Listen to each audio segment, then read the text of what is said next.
San Francisco is taking bold action in the name of traffic safety, and the results are already turning heads.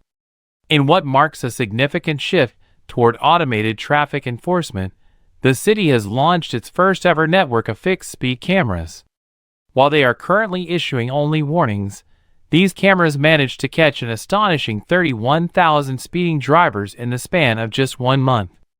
That number is not only staggering, it's a clear sign that San Francisco drivers may need to change their habits quickly, especially as the city moves from warnings to actual fines starting in early August. The program began in March with the activation of over a dozen fixed-speed cameras installed throughout the city.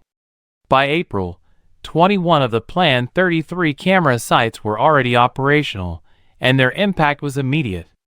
On average, about 1,000 drivers were flagged per day for speeding. Even though no one has been fined yet, the data reveals an urgent need for this type of enforcement. San Francisco's roads have long been plagued by reckless driving and excessive speeds, despite ongoing campaigns and signage to curb the problem. The camera initiative is one of the most aggressive measures the city has taken to date, and its early results show just how widespread the issue is. One particular stretch of road has become the poster child for the city's speeding problem.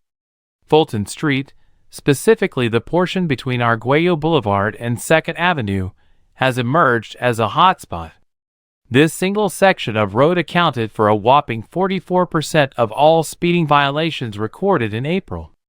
In response, the San Francisco Municipal Transportation Agency is already taking steps to increase driver awareness in the area by adding larger, more visible speed limit signs and new pavement markings designed to remind drivers to slow down. This targeted approach suggests that the city is using the data not only to enforce, but also to educate and reduce speeding through design changes. The numbers also reveal patterns in driver behavior. Most speeding incidents occurred between 7 a.m.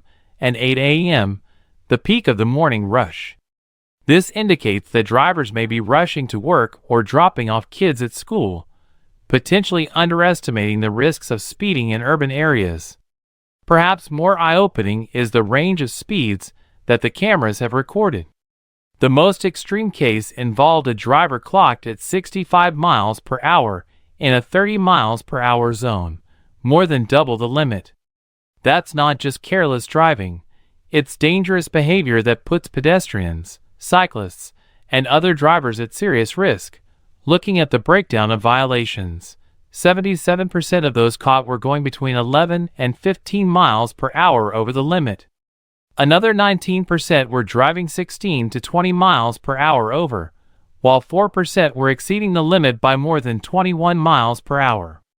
These figures suggest that most speeders aren't just creeping over the line, they're moving fast enough to significantly increase the likelihood of crashes and injuries. When actual fines begin in August, these speeders will face real consequences. The penalty for going 11 to 15 miles per hour over the limit is $50, increasing to $100 for speeds between 16 and 25 miles per hour over. Those driving 26 miles per hour or more above the limit will face a $200 fine, and anyone caught traveling over 100 miles per hour can expect a hefty $500 ticket. These escalating penalties reflect the seriousness with which the city is treating the issue. Importantly, the program includes a nod to equity. Low-income drivers will be eligible for a 50% discount on fines.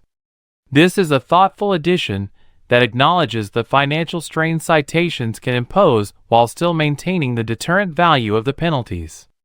It also helps to ensure that the program does not disproportionately burden those who are already struggling, which is a frequent concern with automated enforcement systems. Of course, not everyone is thrilled. Some residents have expressed frustration, seeing the cameras as intrusive or excessive. There is also the familiar worry that such systems prioritize revenue over safety. But city officials argue that the data doesn't lie. Thousands of drivers are speeding every single day, and traditional enforcement alone has not been enough to stop it. Fixed-speed cameras, they believe, offer a consistent impartial method to discourage dangerous driving and save lives. And considering that San Francisco is the first city in California to implement this system, all eyes are watching how this plays out, not just locally, but statewide. This initiative reflects a broader shift in how cities across the United States are tackling traffic safety. Urban areas are increasingly turning to technology to manage the challenges of congestion, pedestrian safety, and reckless driving. With fatalities from traffic crashes remaining stubbornly high across the country, automated enforcement is becoming an attractive solution. Despite the controversies it sometimes sparks. In the coming months, the conversation around San Francisco's speed cameras is likely to grow louder. As fines begin to land in mailboxes and drivers realize the program is no longer just a warning system, debates about fairness, effectiveness, and privacy will intensify. But one thing is already clear: the cameras are working.